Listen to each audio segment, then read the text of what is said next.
Kalau IKN gimana Prof IKN? Kayak gini, jadiin ini aja tempat panti pijat ya. Mungkin Haris. Rumahnya nih populer banget sekarang Prof. Kenapa menurut Prof? Gini, popularitas Purbaya ini kan adalah cermin daripada masyarakat yang tidak punya harapan. Masyarakat yang gak punya harapan. Ini mungkin sama waktu kedatangan Jokowi waktu itu ya. Benar. Pada 2014. Tadi yang ngasih ide. Iya 2014 sama. Pada waktu Jokowi tiba-tiba ya istilahnya begini. Pada waktu itu kan ya orang nyebutnya ini tukang mebel gitu. Gimana bisa jadi presiden sih ya kan? Tapi di tengah masyarakat yang gundah, yang tidak punya tabungan, susah nyari kerja, unemployment tinggi, informal sektor semuanya, mengandalkan UMKM, muncullah satu figur yang dianggap wah ini Satrio Piningit, ini juru selamat ini walaupun dia tukang mebel kan gitu. Saya dulu ngambil S1 pelayaran, Mbak. Pelayaran? Ya. Kan sampai begitu. Banyak loh yang S1 akhirnya jadi ngojek. Ini juga ekonomi yang tidak baik-baik bukan akibat ulah Pak Prabowo sendiri, tapi warisan dari zaman sebelumnya. Zaman siapa? Ya zaman Pak Jokowi 2 periode kan, utang tumpuk-tumpuk ya. Prof dipanggil Gibran nih. Mau nyaranin apa ke Gibran?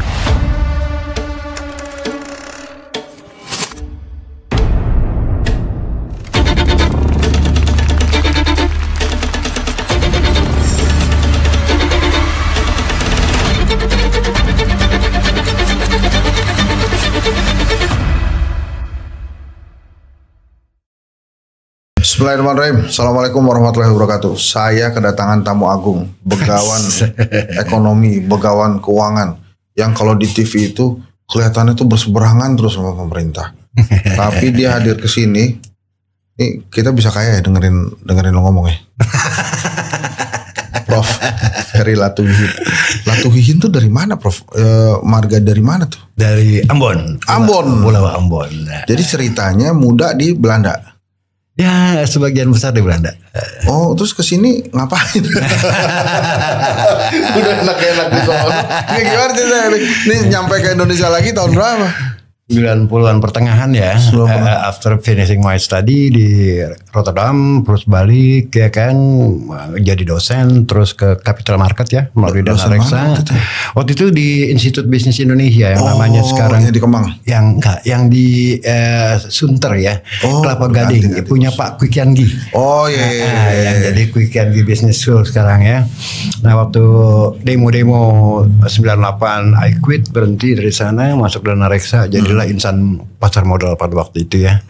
Cukup lama di pasar modal sampai dari 2099 sampai 2009 2010 ya. Dan pada waktu itu memang tiada hari tanpa saya ya. Di Kompas, di Metro TV, di macam-macam lah, Bisnis Indonesia, Kontan ya. Di mana-mana. Iya pada waktu itu. Pada waktu itu. Karena memang I was at that time a financial market analyst di Dana Reksa, kemudian 2004 pindah ke BII sebagai chief economist ya kan, di BII traveling all around the country dari Medan sampai ke Manado ya kan, untuk investor gathering segala macam ya. Waktu itu sangat aktif sekali, I enjoyed it waktu itu. Kenapa ini penting Prof? Karena anak-anak muda nih, Profesor Ferry ini siapa sih? Iya, karena gini, emang nggak ada yang kenal. Jadi ada satu hari orang minta aku ke podcast, aku bilang aku tolak ya. Makanya sekarang nggak ada orang kenal aku lagi. Nanti kalau yang nonton cuma 10 orang kan aku yang malu gitu. Kita enggak lah kalau kita nggak 10. Prof itu kan sempat jadi dewan pakarnya Prabowo Gibran waktu itu. Iya, itu diajak oleh Pak Dadan Hindayana ya, yang jadi ketua BGN. Tapi pada waktu itu aku bilang mikir dulu. Tapi besok paginya ditelepon sama Pak Rahmat Pambudi yang sekarang Bappenas ya. Akhirnya pagi-pagi tiba-tiba namaku masuk di dalam WA grup Dewan Pakar. Dan I went along, aku ikutin aja arusnya kemana ya kan. Tapi tetap aku sebagai ekonom tidak terlibat pada ideologi politik atau propaganda politik ya. Jadi aku bebas aja ngomong gitu kan ya. Jadi nggak harus aku ada di Dewan Pakar lantas aku harus ngikutin semua program-programnya. Kalau memang aku rasa nggak benar, misalnya seperti Danantara kemarin kan aku juga simak ini ya, bahas ya di TV-TV ya. Nah jadi nggak harus aku berpihak kepada 02. Enggak, soalnya kan wah ini Prof Ferry ini ngomong kenceng karena nggak diambil nih. Enggak jadi bagian dari pemerintah. Enggak. Itu juga it was not my aim ya, bukan juga tujuan aku juga ya. Sebetulnya juga pada waktu itu pada awalnya aku nggak mau juga gitu kan ya, tapi karena teman-teman ngajak ya udahlah kita ikutin aja. Dalam hati aku ya kan sampai di mana sih program-programnya gitu kan ya, sebagai ekonom aku tetap independen. Ya aku tidak berbicara berdasarkan politik tapi berdasarkan ekonomi karena aku ekonom ya. Tapi terus program-program ekonomi Pak Prabowo yang menurut Prof Ferry paling bagus tuh apa? Ya sampai saat ini nggak ada ya, karena program-programnya ultra populis ya. Oh maksudnya gimana ultra populis tuh? Ya kan seperti kayak makan bergizi gratis ya, itu kan pemborosan yang sangat dahsyat ya. Saya udah ulas berkali-kali ya, bahwa itu tidak menciptakan lapangan kerja, malah yang tercipta adalah orang yang keracunan lebih dari 10.000 gitu kan ya. Nah pertama programnya adalah tidak masuk akal ya kan, karena yang perlu gizi itu sebetulnya cuma sekitar 10 juta anak sekolah, mungkinnya berdasarkan data statistik kan cuma 7,1% dari populasi kita yang kurang lebih 20 juta jumlahnya, itu yang memang urgent untuk mendapatkan gizi. Dan itu tidak anak-anak aja, ada emak-emak, ada bapak-bapak, ada kongkong sepuh, setengahnya adalah anak-anak sekolah, paling cuma 10 juta. Tapi program ini kan mau menyuapin 83 juta anak sekolah, itu kan lebay. Ya kan apa manfaatnya gitu loh ya. Sehingga aku bertanya ada apa di balik program ini gitu kan. Ternyata kan ada 11 yayasan yang terlibat di dalamnya gitu kan ya, dengan budget yang sangat besar ya kayak gitu ya. Jadi saya nggak percaya dengan program ini. Juga KMP ya, Koperasi Merah Putih 80.000 koperasi Merah Putih. Kenapa nggak dicoba dulu 10 koperasi berhasil? 10 biji. Ya kan bisa scaling up kalau memang bisa berhasil. Dari 10-20 koperasi kita bisa belajar di mana kekurangan ya kan gitu. Kalau 80.000 sekali guyur itu kan risikonya tinggi sekali ya kan ya. Dan itu bukan uang kecil loh, 240 triliun ya kalau satu koperasi dapat 3M kan gitu ya.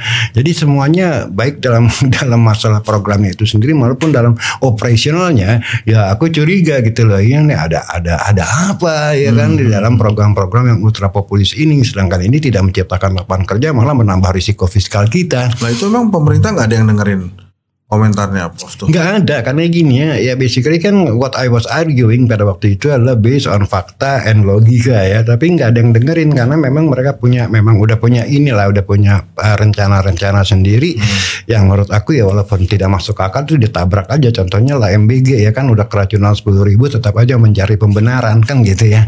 Padahal kan yang harus dicari kebenaran bukan pembenaran gitu loh ya. Sampai istilah begini, sampai Pak Rahmat Pambudi pernah bilang MBG lebih penting daripada lapangan kerja. Nah itulah datangnya istilah koplaknomics dari aku gitu kan.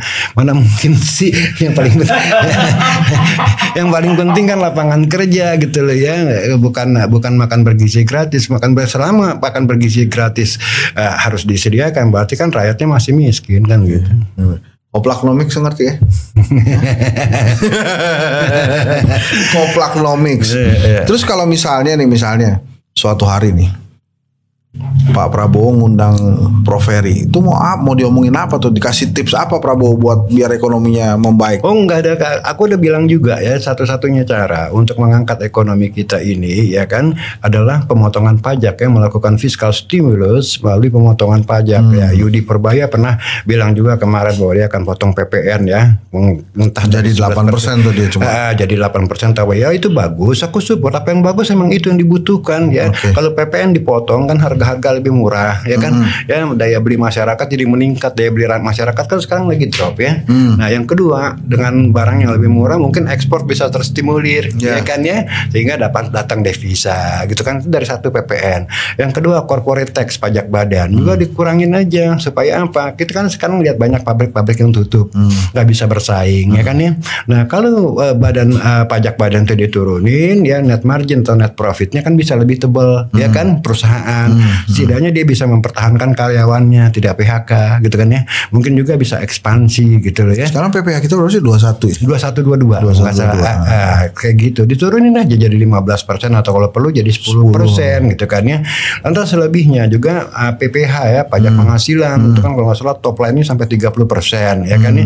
Turunin lah jadi 15%, nah kalau perlu 10%. Memang akibatnya adalah pemerintah kekurangan uang gitu kan ya. Nah kalau uangnya kurang, spendingnya juga harus kurang berkurang, ya kan? Nah, spending tuh banyak sekali yang harus dikurangin. Misalnya adalah anggaran belanja rutin, ya kan? Itu kan sangat besar sekali tuh ya. Ya, membayar PNS gitu kan. Kita lihat kabinet kita kan gemuk sekali ya, sampai 108 wakil menteri gitu kan, pemboros yang luar biasa, ya kan? Belum lagi dengan fasilitas mereka, gaji mereka di daerah pun juga banyak yang harusnya dirasionalisasi. Misalnya sekarang namanya kalau nggak salah OPD ya, dulu SKPD ya. Itu setiap kabupaten tuh bisa 25-30 SKPD atau OPD, dan satu SKPD itu nggak tahu aku berapa orang. Ini kan nggak jelas kerjanya apa gitu ya, menambah birokrasi, menambah beban daripada belanja negara, ya kan, belanja rutinnya, sementara produktivitasnya nggak ada. Ya kan, ini kan bisa sebetulnya kalau kita audit semua pengeluaran pemerintah, harusnya kita bisa yang namanya efisiensi. Nah, tapi Prof, itu nggak terlalu ekstrim tuh, 10% ke 5% PPN. Soalnya kata Purbaya, kalau turun aja 1%, itu negara kehilangan uang 70 triliun. Tapi kalau negara kehilangan uang 70 triliun kan masyarakat kelebihan uang 70 triliun. Logikanya kan gitu. Ini yang ditarik kan uang masyarakat. Makanya saya bilang rasionalisasi daripada tax reform adalah kembali lagi memperkuat daya beli masyarakat, memperlemah daya beli negara. Sebab apa? Semakin banyak negara menerima uang, semakin ngawur spendingnya. Misalnya ya kan bangun IKN, ya kan bangun bus, ya kan ya yang enggak gitu kan ya. KTP Hambalang mangkrak, Kertajati mangkrak. Itu karena masih pemerintah dapat duit dan merata semakin besar pendapatan pemerintah juga semakin longgar dia punya leverage, artinya semakin besar daya utangnya. Nah, terus kok kagak dilakukan?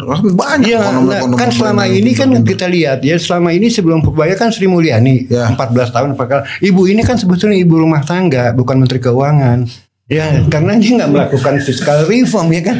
Dia kan cuma jadi kasir doang gitu loh ya. Yang nggak ada yang namanya fiscal policy dari Sri Mulyani. Dia cuma jagain budget deficit, ya oke, mau minta apa aja silakan. Tapi yang namanya tax policy, fiscal policy dia juga nggak paham gitu loh ya. Makanya aku bilang ini the most lucky woman in the world gitu loh. Karena pada dasarnya ibu ini ibu rumah tangga ya. Kok canggih banget berarti dia bisa 14 tahun jadi ya karena memang orang terpancing-pancing maaf ya, terpancing dengan gelar-gelar akademis ya. Jadi kalau udah gelarnya S3 kayaknya dianggap ini kita bukan bentar-bentar. Dianggap bisa segalanya gitu. Kalau ini bukan air dari pegunungan nih. Ini air dari sini, dari danau. Terpanjang lagi urusannya dari Ciliwung. Enggak usah lah. Air pegunungan. Iya, jadi saya support kalau Purbaya mau nurunin PPN, balik lagi ke laptop ya, memang saya support karena memang itu yang dibutuhkan untuk quick win. Jangan ngomong yang lain-lain dulu ya kan. Ini paling cepat ya mentransfer daya beli pemerintah ke masyarakat. Sehingga masyarakat bisa spending kan gitu. Nah, tunggu sebentar. Saya tadi lumayan dengerin nggak selama ini kan kelihatannya Prof Ferry itu berseberangan sama Purbaya, tapi tadi saya dengerin ada beberapa program yang saya nggak harus selalu berseberangan. Apa yang nggak benar saya pasti berseberangan. Tapi kalau apa yang benar ya masa saya berseberangan, saya goblok dong jadinya. Ya kan ya? Nggak, waktu itu Prof bilang dia tuh against economy law katanya. Waktu gini, dia against economic law pada waktu dia memindahkan uang 200 triliun dari BI ke Himbara. Itu kan pada saat bank-bank Himbara lagi kelebihan likuiditas. Bagaimana ditambahin lagi uang dengan ditodong 4% bunganya, itu kan memberatkan bank. Itu against economic law, ya kan? Nah itu loh. Sama yang kedua adalah menaikkan suku bunga deposito dolar yang membuat dolar melejit, ya kan? Karena mungkin dalam pikirannya begini, supaya dolarnya tidak kabur, naikkan suku bunganya. Lo salah gitu loh. Begitu Anda orang mengkonversi rupiahnya ke dolar, itu udah capital flight gitu loh, walaupun uangnya ada di dalam negeri. Nah itu against economic law. Nah tapi kembali idenya Purbaya untuk menurunkan PPN itu saya bilang iya, memang itu yang harus dilakukan. Kenapa cuma PPN? Tapi nggak jadi, saya dengar tuh dia takut karena kehilangan 70 triliun per 1%. Kan gini logikanya, negara kehilangan 70 triliun. Ini kan artinya masyarakat tidak diambil uangnya 70 triliun. Kan gitu, ini kan uang masyarakat. Iya loh. Iya dong kan. Nah itulah, jadi nggak ada alasan untuk takut gitu loh. Nah itulah makanya saya bilang satu-satunya kalau mau quick win, tax reform. Nah tax reform tidak lain adalah pemotongan, dan itu dilakukan di Rusia dilakukan. Apa yang dilakukan oleh Rusia pada tahun 2001? Diturunin semua PPh. Ya akhirnya apa? At the end of the day, pendapatan dari PPh malah naik 26%. Karena ekonomi bergulir. Inilah logika daripada tax reform. Di Filipina juga sama bos, pada zaman Benigno Aquino Junior, ya kan ya. Dan semua melalui tax. Nah ini yang namanya fiscal policy, dan ini tidak pernah dilakukan oleh Ibu Sri Mulyani selama belasan tahun. Makanya ekonomi itu terus trending down ya. Kalau kita lihat sektor industri kita, manufacturing dari Soeharto jatuh 31% terhadap GDP, sekarang tinggal 18%. Artinya ada long term problem di supply side. Ya makanya harus diturunin pajak korporat. Tapi Purbaya ini populer banget sekarang, Prof. Kenapa menurut Prof? Gini, popularitas Purbaya ini kan adalah cermin daripada masyarakat yang tidak punya harapan. Masyarakat yang nggak punya harapan. Gimana maksudnya? Ya kan ini kan figur Purbaya ini dengan gaya kobonya seolah-olah masyarakatnya menganggap wah inilah juru selamat gitu loh. Inilah Pak Satrio Piningit gitu kan. Kenapa dia bisa tiba-tiba populer, figur yang from zero tiba-tiba jadi hero? Karena tadi ketika masyarakat gundah, ketika masyarakat tidak punya harapan, dia mencari figur yang bisa memberikan harapan. Kan gitu. Jadi popularitas, dibalik popularitas Purbaya sebetulnya yang mensupport popularitas Purbaya adalah ketidakberdayaan masyarakat. Jadi kalau dibilang ekonomi kita baik-baik adalah tidak mungkin kalau baik-baik Purbaya itu bakal populer. Oh, ini mungkin sama waktu kedatangan Jokowi waktu itu ya? Oh, benar. Pada 2014. Tadi yang ngasih ide. Iya 2014 sama. Pada waktu Jokowi tiba-tiba ya istilahnya begini. Pada waktu itu kan ya orang nyebutnya ini tukang mebel gitu.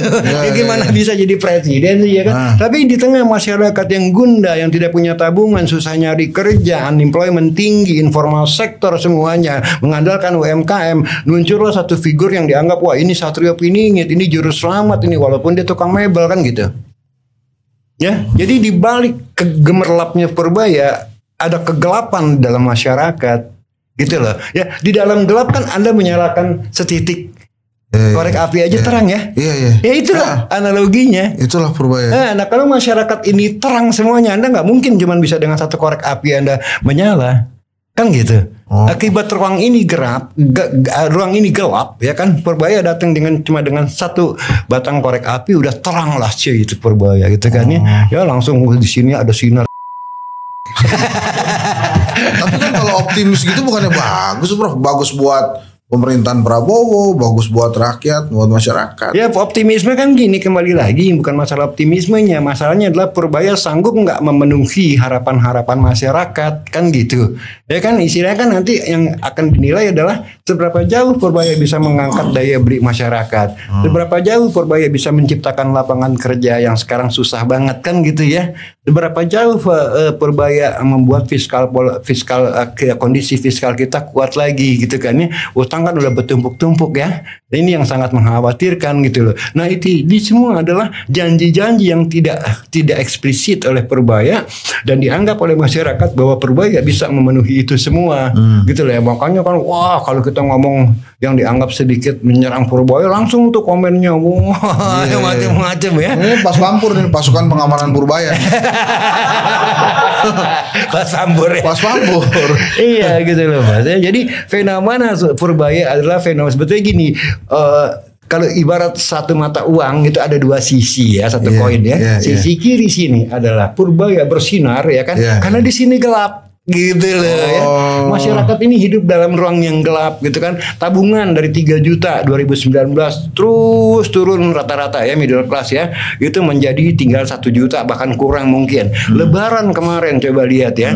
Lebaran itu kan sakral bos. Ya kan itu drop loh pemudik 24%. You can imagine artinya kan dana masyarakat nggak punya daya beli. Apanya yang baik-baik gitu loh ya. Ya sesuatu yang sakral aja dibela-belain orang kadang-kadang naik becak bawa becak dari Jakarta ke Cirebon pulang ke udiknya untuk lebaran ketemu sanak family keluarganya.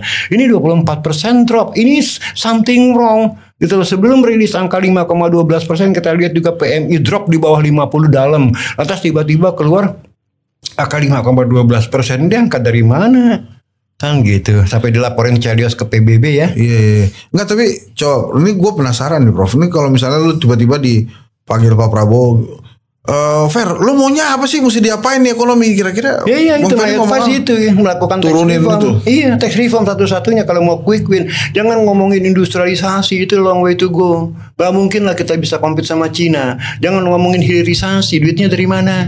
Ya kan, jangan ngomong digitalisasi, ya kan, duitnya dari mana? Jangan ngomong downstreaming, duitnya dari mana? Jangan ngomong renewable energy, itu jangka panjang yang nggak mungkin dalam 1 tahun 2 tahun you can make it gitu loh. Ya, makanya saya bilang kalau mau quick win, tax reform. Sebab begini, begitu pajak PPN diturunin, daya beli masyarakat langsung loh naik. Iya kan? Yang naik dari sektor apa dulu tuh, Prof? Iya, seenggaknya consumer ya. Ya. Mungkin ekspor juga naik ya. Iya kan, UMKM juga mungkin jalan lagi karena masyarakat punya daya beli kan gitu. Resto-resto UMKM tuh ya juga. Exactly. Inilah yang kalau mau quick win, Gubernur dan Purbaya harus berani mengambil kebijakan yang agak ekstrim. Karena apa? Tanpa radical change, tanpa radical action, nggak akan bisa berubah gitu loh. Jangan bermimpi 8%, kita bisa mempertahankan 5% aja bagus. Malah saya ramalkan, ada kemungkinan kalau ini nggak berubah semuanya, Q3 tahun depan ini bisa 0% loh.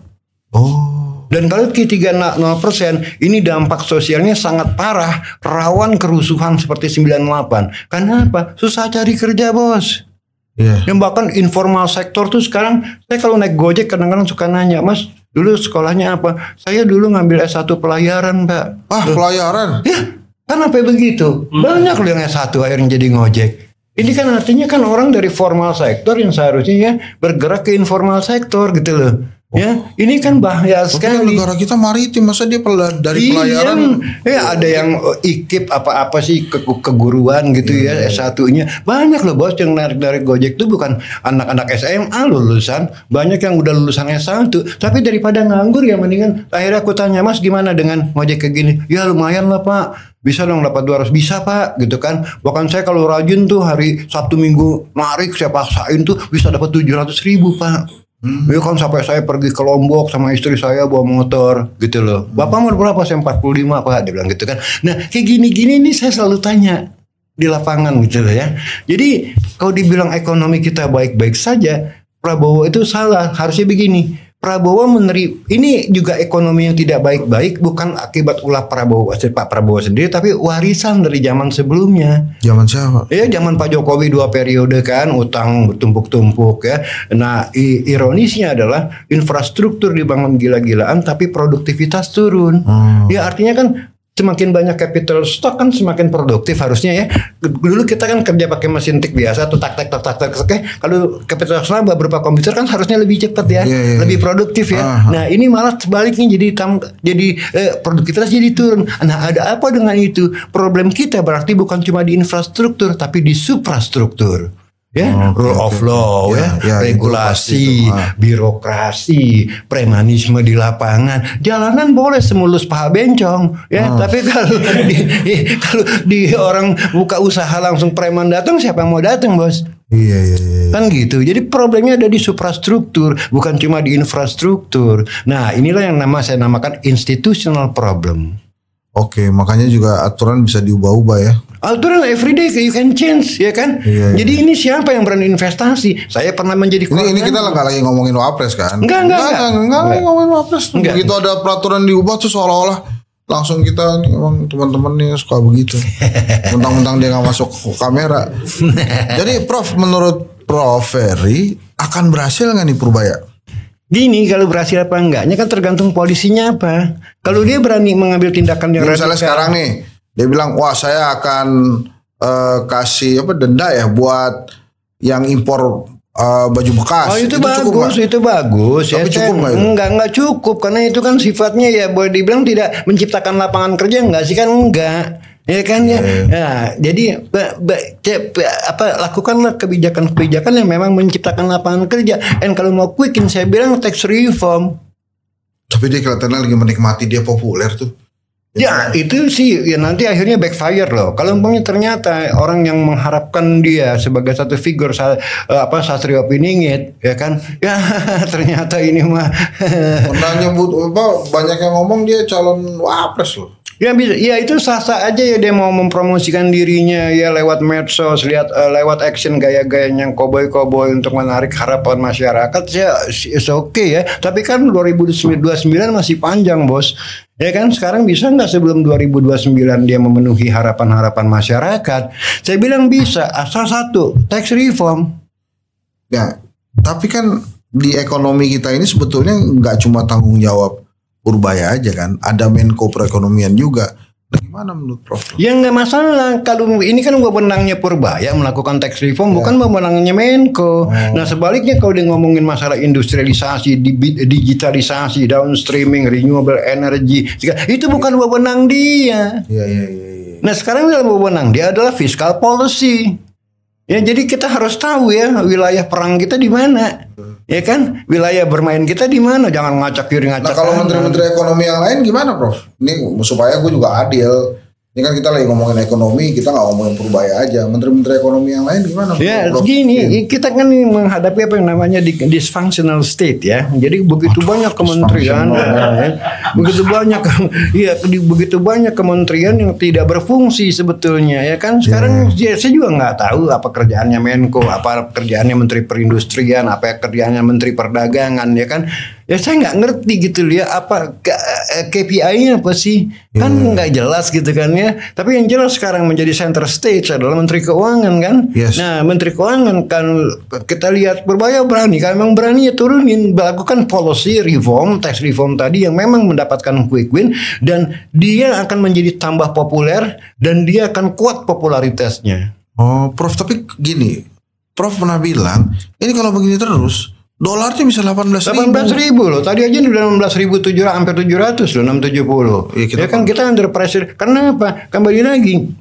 Satu, kita harus lihat dolar itu mata uang global. Di dalam global itu lagi terjadi liquidity squeeze, kekurangan likuiditas, ya kan ya. Nah, akibat kekurangan likuiditas orang mencari dolar kan begitu, ya kan ya. Nah, The Fed kemarin seminggu lalu menurunkan suku bunga itu juga dengan catatan bahwa Desember tidak akan saya turunkan, ya kan. Nah, The Fed menurunkan juga kayaknya terpaksa ya tekanan dari Trump ya. Nah, kenapa? Karena nanti nih akibat tarif-tarif Trump, inflasi ini di ujung tahun baru kelihatan.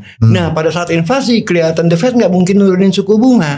Artinya apa? Rezim suku bunga tinggi itu masih tetap ada, belum berlalu. Nah inilah yang membuat dolar menguat terhadap rupiah. Kita punya soft currency. Tapi kan itu tanggung jawabnya Bank Indonesia biar jaga supaya dolar. Ya orang menganggapnya tanggung jawab Bank Indonesia, padahal ini adalah tanggung jawab pemerintah.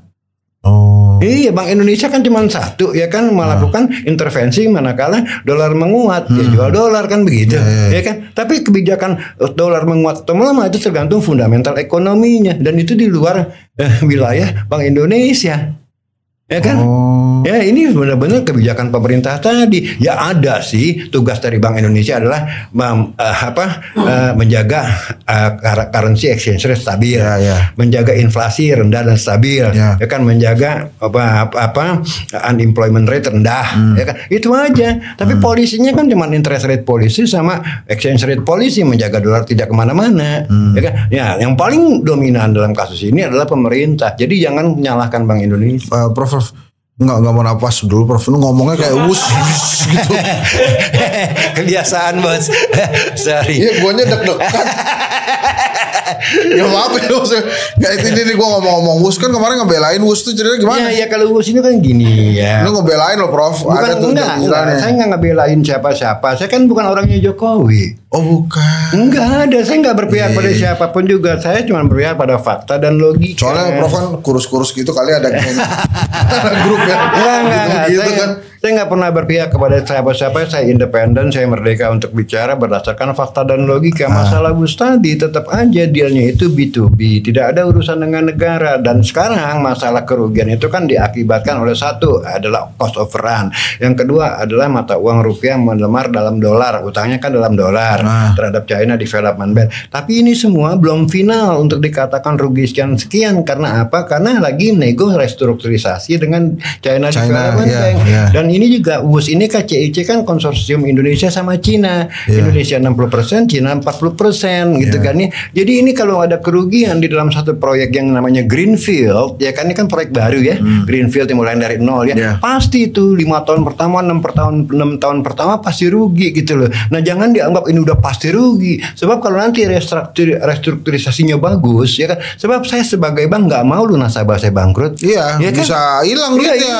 Nah, makanya saya bilang Anda salah gitu loh ya. Lihat dulu restrukturisasinya hasilnya apa. Sebab kalau saya sebagai China Development Bank, saya tekan ya KCIC, akhirnya mereka bangkrut, saya dapat apa? Nggak ada recovery rate zero loh. Ya kan uang saya kan hilang. Nah, ada persis, ada kemungkinan dikasih kelonggaran, entah diperpanjang tenornya, entah diturunin suku bunganya, entah diganti mata uangnya. Yang penting bagi China Development, ya kan, Anda tidak mati, you're not gonna die. Kalau you are gonna die, saya yang rugi kan gitu. Nah, siapa tahu sudah restrukturisasi pelan-pelan ya, WUS mulai sekarang sebetulnya operasional ya, secara operasional WUS sudah untung 400 miliar, tapi karena bayar bunga 2T maka jadi rugi kan gitu ya. Iya. Nah, jadi kasih kesempatan mungkin oleh Bank of China Development Bank sehingga WUS ini bisa bikin profit, bisa bayar utang. At the end of the day dia tidak bleeding lagi. Kan gitu. Prof, sorry, saya mungkin bukan bidangnya Prof, tapi saya pengen nanya aja. Emang mungkin ya, kan katanya Jepang nih murah banget waktu itu. Bunganya juga murah. Terus kita geser ke China, makanya terus kita jadi kayak gini. Iya, tapi juga ini kan ada optionnya gini. Jepang ngasih bunga murah, tapi tidak memberikan uangnya itu kepada PT KAI. Dia memberikan utang kepada negara. Kenapa? Dia ngeri dong kalau dikasih ke perusahaan. Kalau negara kan punya backup pajak, APBN ya bisa bayar. Tapi kalau saya kasih ke BUMN ya kalau that's gone bagaimana? Itu bedanya. Artinya apa? Jepang pengen main aman, makanya bunganya murah. Ya, karena nggak risiko. Tapi kalau ini kan pure business to business. Tapi ya katanya kita juga sekarang dijamin APBN itu.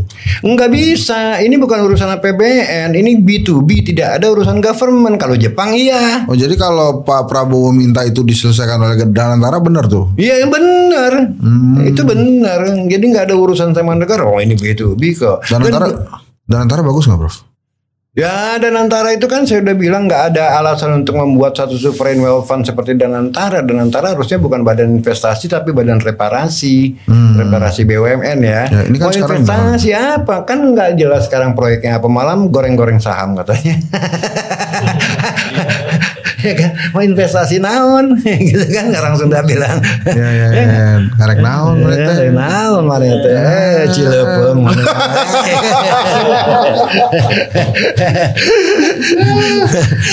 Nah, terus balik lagi nih. Kan Prof juga bilang tuh, saya tuh masih deg-degan yang tahun depan kalau nggak ada perubahan ini bisa seperti ekonomi tahun 98 bisa naik bisa gitu. Karena masyarakat udah resah. Nah, itu apa yang mesti dilakukan? Itu nih gue jadi kan tadi Prof bilang Purbaya ini ngetop karena simbol keresahan masyarakat. Betul, kita juga resah. Gimana sih supaya kita nggak resah selain tax reform itu mesti gimana? Nggak ada. Wilayah daripada Menteri Keuangan adalah tax. Nggak bisa ngocok-ngocok masalah industrialisasi, hilirisasi, kolorisasi, ya kan, kancutisasi, itu di luar dia, gitu loh ya. Yang bisa sama kayak BI tugasnya nurunin naikin suku bunga, money supply, sama ya kan, fiskal policy nurunin naikin tax, gitu loh ya. Ini wewenang dia nggak bisa ngacak kemana-mana. Tapi balikin lagi deh, tapi kan programnya Pak Prabowo bikin Danantara itu kan supaya ekonomi kita membaik. Enggak, Danantara itu kan ilusi dalam arti, wah saya punya aset 15.000 triliun, aset busuk semua. Ya kan, itu kan book value. Tapi saya percaya sama Danantara, Prof. Ya mah hasilnya mana sekarang sampai ngeluarin yang namanya Patriot Bond 2% itu kan nodong bond. Kan itu kan kalau saya istilahnya begini, lu nodong konglo gitu loh, mana laku sih 2% Danantara ya kan, tapi karena konglo nggak bisa ngapa-ngapain ditodong aja, daripada gue dikerjain ya oke lah gue belilah bondnya gitu kan. Nah lucunya dia bilang, kan itu bisa dijaminkan ke Bank Mandiri. Ya kalau dijaminkan Bank Mandiri minta 7%, gue dapat 2% kan gila. Iya juga. Iya kan. Nah harga-harga turun tadi harus tax reform supaya daya beli masyarakat naik. Kemudian ada kaitannya sama lapangan pekerjaan nggak? Ya ada. Kalau umpamanya tadi tax reform dilakukan, ya kan konsumsi naik lagi, ya kan sehingga ekonomi bergulir. Apalagi kalau corporate tax diturunin, ya kan perusahaan bisa ekspansi karena margin keuntungan net profitnya lebih tebal, ya kan bisa mempertahankan tenaga kerjanya, karyawannya. Ini bisa menciptakan lapangan kerja. Gitu loh, ya kayak di Rusia pada waktu 2001 begitu tax reform ya PPN diturunin ya kan, PPH diturunin flat jadi 13%, itu pendapatan negara malah naik ke 26%. Dari pajak penghasilan ya. Nah itulah the magic of tax reform. Nggak ada yang bisa lebih quick win dari itu. Jangan ngomongin yang lain-lain lah, mau bangun ini bangun itu. Tax amnesti-nya zaman Jokowi itu? Ya itu kan administrasi bukan policy.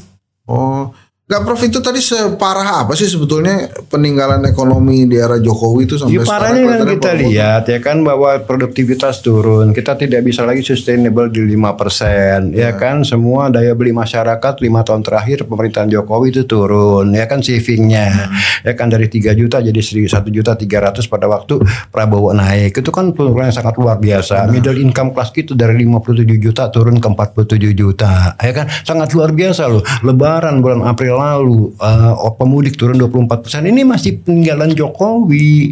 Jadi jangan Pak Prabowo bilang ekonomi kita baik-baik, salah. Jadi nanti disangkanya wah istilahnya ternyata kenyataannya seperti ini kok, dibilangnya bohong Prabowo. Kan gitu ya kan? Seharusnya Pak Prabowo itu jujur, kita mendapatkan warisan ekonomi yang tidak baik-baik saja dan kita berusaha mengembalikannya on the right track. Kan itu lebih gentle. Adanya kan orang percaya bahwa Pak Prabowo punya niat baik kan gitu. Ada yang mengatakan bahwa sumber daya alam Indonesia itu berada di antara anugerah dan kutukan. Ya kutukan, karena apa? Sumber daya di mana? Sumber daya alam, Prof. Iya, dari zaman Belanda pun juga kan karena kekayaan sumber daya alam kita dijajah. Ya kan begitu Belanda pergi, kekuasaan terhadap sumber daya alam ini jatuh ke tangan elit politik. Ya kan? Ingat nggak kasus Pertamina di zaman Ibnu Sutowo? Ya kan saat harga minyak akibat perang Israel naik, harga minyak dari $3 ke $12.000 tahun 72, malah Pertamina bangkrut loh, meninggalkan utang $10 miliar. Ya kan? Nah ini kembali lagi sebetulnya kita masih dijajah tapi oleh bangsa sendiri. Gitu loh. Kalau sekarang yuk ngomong sumber daya alam, siapa yang punya iup-iup? Dari nikel sampai emas, you go to Sulawesi Tenggara, you go to Maluku Utara, itu bukan rakyat loh, rakyat malah mendapatkan apa yang namanya immiserizing growth, ya, pertumbuhan yang memiskinkan, karena wilayahnya dirusak, ya, nelayan nggak bisa melaut akibat tercemar. Nah, inilah yang menjadi kutukan. Semakin kaya satu negara dengan sumber daya, itu akan semakin banyak elit politik yang menguasai. Rakyat menjadi tertindas. Kita lihat dari zaman VOC lah. VOC datang kemari, kalau kita nggak kaya ngapain? Ya kan mau nyari apa? Nyari jangkrik. Kan nggak mungkin. Program saya tuh jangkrik bos salahin. Ya kan? Karena dulu kita kan ada kopi, ada karet, ada timah, ya kan, ada teh, ya kan, ada kelapa, ada pala, ya kan, ada merica dan segala macam. Nggak, mestinya kita nih Indonesia nih segede apa sih? Kalau bayangan Prof Ferry itu mestinya dengan sumber daya alam segini tuh setajir apa Indonesia, semaju apa tuh? Ya kita masalah tajir sih kita nggak bisa kalau kayak gini. Kalau kita memang katakanlah kita kita inventarisasi kekayaan alam gitu ya, kaya gitu loh. Tapi siapa yang menikmati? Iya. Kan gitu ya kan. Lihat negara yang tidak kaya malah kayak Jepang gitu kan, nggak punya apa-apa itu.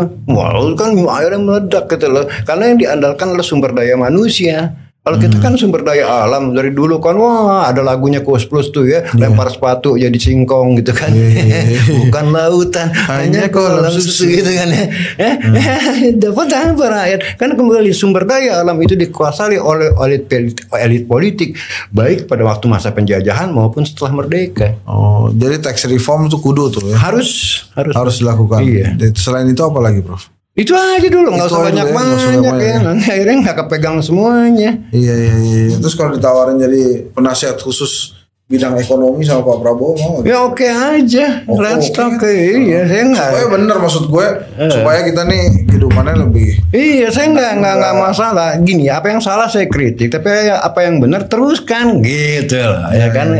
Kan saya ngomong berdasarkan fakta dan logika. Saya nggak ngomongin masalah jabatan yang masalah ini enggak. Saya hidup saya udah nyaman. Ya, Prof, nih rakyat mau nanya, saya kan mau nanya apa?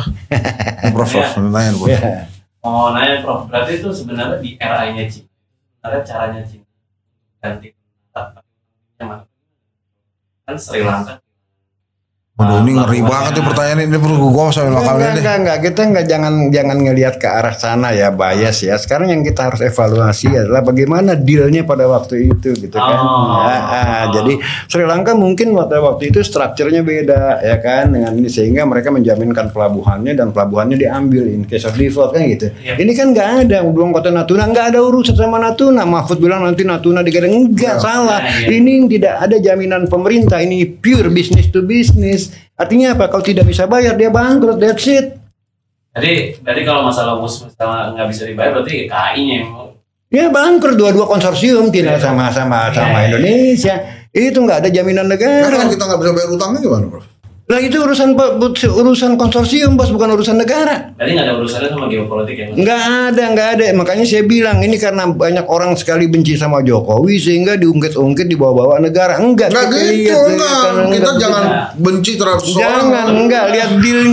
Lihat dealnya. Ya saya juga nggak belain Jokowi ya. Saya lihat dulu dealnya bagaimana strukturnya. Ini model bisnisnya adalah B2B, nggak ada urusan negara, bos. Waktu itu Pak Luhut bilang kalau barang ini udah busuk terima dia maksudnya. Bukan busuk, mungkin pada waktu visibility study kan udah bilang ini nggak visible dari kacamata komersial, ya kan, karena terlalu mahal sementara penumpangnya belum tentu kita dapatkan 22 juta atau berapa juta per tahun gitu kan. Itu dari kacamata pure business. Nah di sini kalau mau menyalahkan adalah kenapa pada waktu itu udah jelas tidak visible Jakarta Bandung masih diteruskan, itu poinnya, tapi bukan dealnya itu sendiri.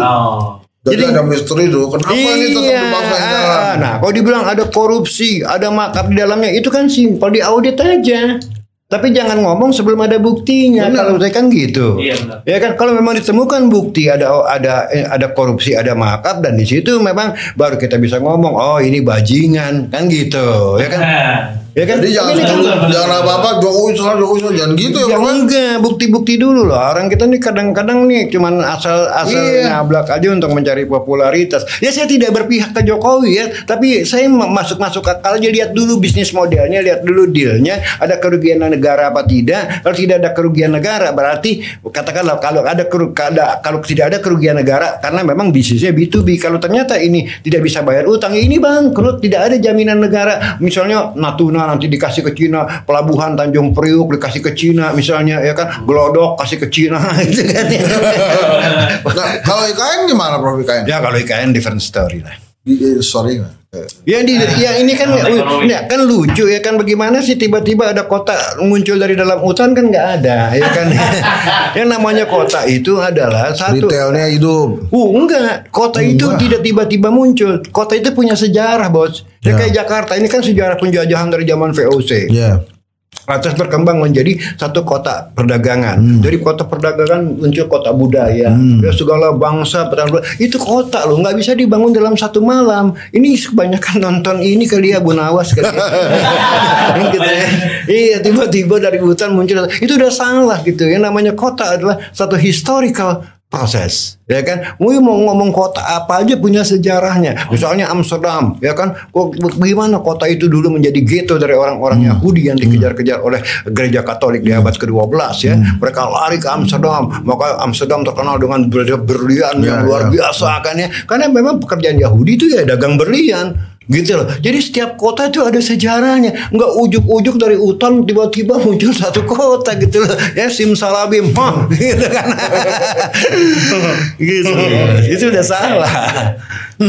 Jadi mendingan diapain tuh IKN, Prof? Ya gini, jadiin ini aja tempat panti pijat ya. Mungkin Haris ya.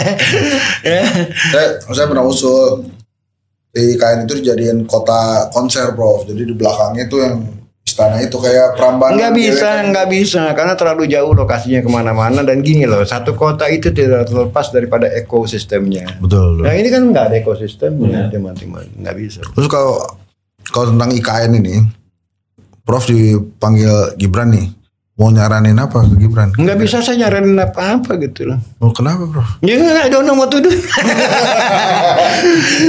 Kamu jangan ketawa kamu. Kamu nih ketawa. Oke, next. Kemarin beberapa hari yang lalu ada kelompok pengusaha properti ya meminta pemerintah untuk memperbaiki ekonomi agar daya beli itu lah. Apakah dengan tadi tax reform yang diproposal Prof Bisa. itu akan langsung berpengaruh ke Bisa. daya beli properti atau Bisa, terutama kalau properti ya PPh-nya harus dipotong ya. Yang top line itu 30% ya kan, yang lain yang paling besar kan 30%. Misalnya Anda mendapatkan 100 juta tiap bulan gitu kan, gaji Anda itu udah pasti kena 30% gitu kan. Nah, properti yang untuk segmen atas kalau PPh-nya dipotong itu bisa mendongkrak banget. Ya kan, orang-orang yang gajinya boleh dibilang termasuk upper class ya, pasti mereka simpanannya di properti. Gitu loh. Karena itu tax reform ini banyak manfaatnya. Ya.